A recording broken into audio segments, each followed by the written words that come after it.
Hello बच्चों, दादी आ गई। आज दादी आप लोगों को काशी धाम और शिव जी के बारे में कुछ और इंटरेस्टिंग बातें बताएगी पार्ट 3 में। So welcome to our channel.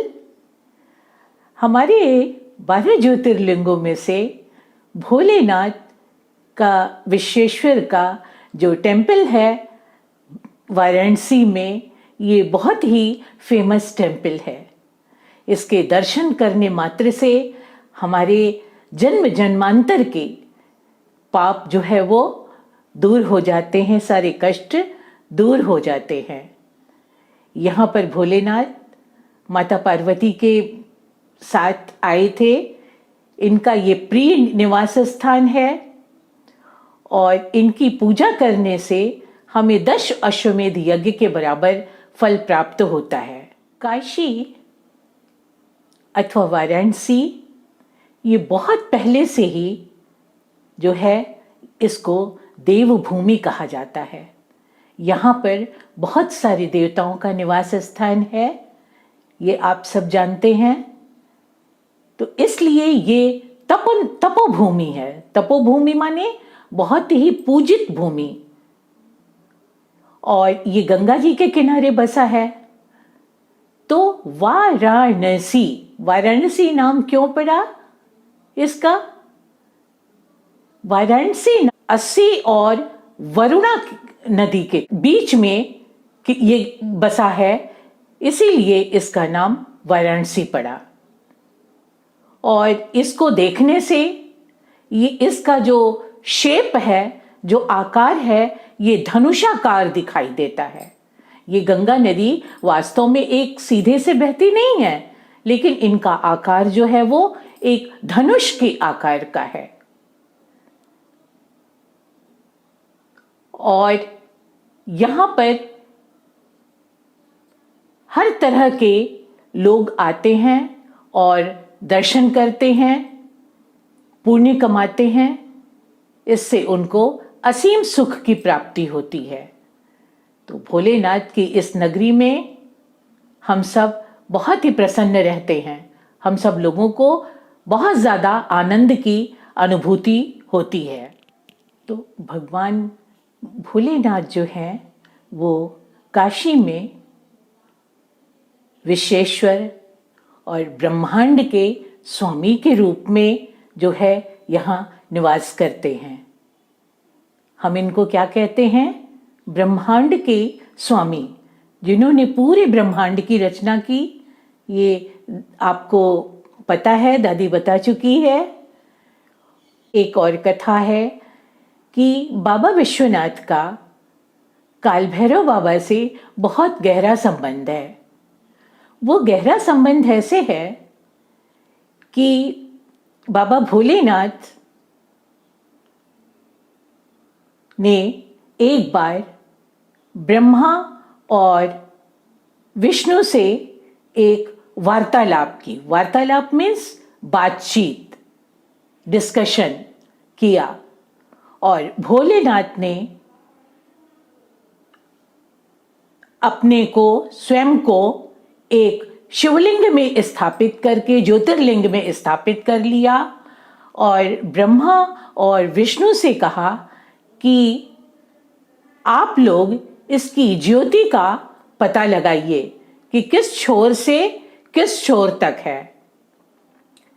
जो सबसे पहले इसका पता लगाएगा वही सबसे ज्यादा इंटेलिजेंट होगा, बुद्धिमान होगा।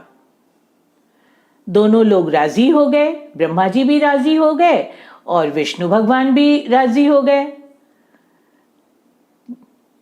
विष्णु भगवान एक छोर से दूसरे छोर तक पूरे पृथ्वी तक घूमते रहे, परंतु उनको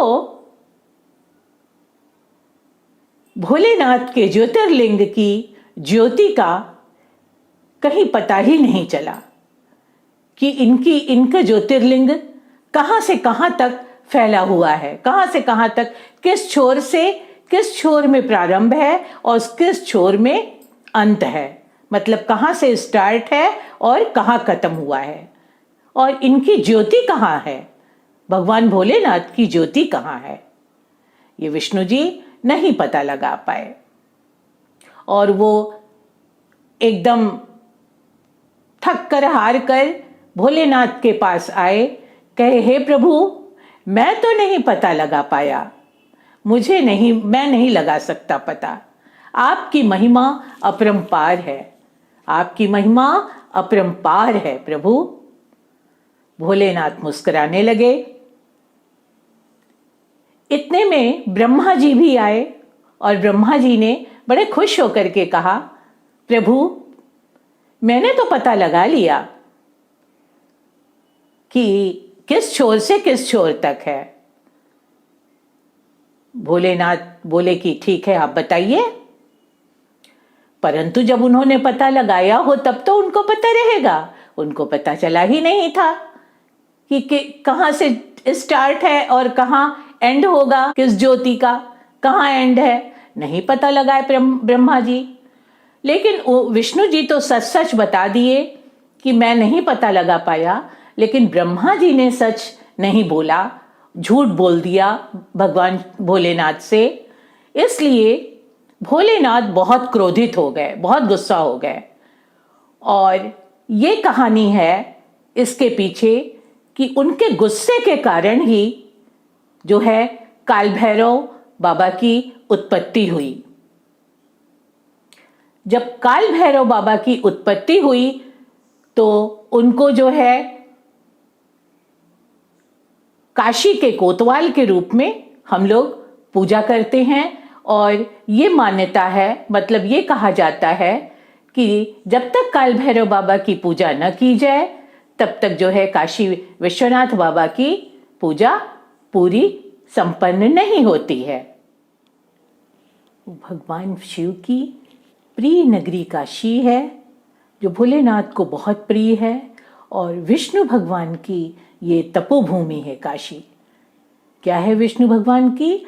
तपोभूमि है काशी, जहाँ विष्णु भगवान के चिंतन से, मतलब विष्णु भगवान सबके बारे में सोचते रहते हैं, तो विष्णु भगवान के चिंतन से यहाँ एक पुष्पकर्णी तालाब का निर्माण हुआ। पुष्पकर्णी मतलब वो तालाब मतलब कि पॉन्ड, वो पॉन्ड जिसमें बहुत सारे लोटस फ्लावर्स रहते हैं। क्या रहते हैं बच्चों? जिसमें बहुत सारे लोटस फ्लावर्स रहते हैं। तो उस लोटस फ्लावर्स को पुष्पकर्णी कहा जाता है, उसके पॉन्ड को। तो उसका जो है विष्णु जी से बहुत गहरा संबंध है। और यहाँ पर सदाशिव ने काशी की उत्पत्ति की थी। सदाशिव ने काशी की उत्पत्ति की थी और क्या किया था कि शिव पुराण के अनुसार ब्रह्म काल स्वरूपी सदाशिव और शक्ति के निर्माण से ही एक ही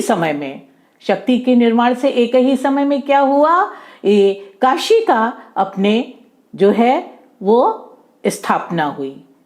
इस तरह से हमारी काशी बनी। तो ये उत्तम क्षेत्र को हम लोग काशी कहते हैं। और यहाँ शक्ति और शिव जो है ये ब्रह्म स्वरूपी रूप में विराजमान रहते हैं। किस रूप में विराजमान रहते हैं? ब्रह्म स्वरूपी रूप में सदाशिव विराजमान रहते हैं। और उनके सानिध्य में जो है माँ दुर्गा, गणेश जी और सदाशिव जो है वो शिव और पार्वती के रूप में विराजमान रहते हैं। आज के लिए इतना ही बच्चों।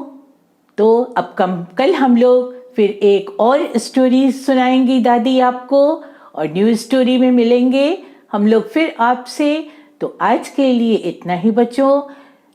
शेयर करिए, सब्सक्राइब करिए, और दादी को मोटिवेट करने के लिए कमेंट्स करिए।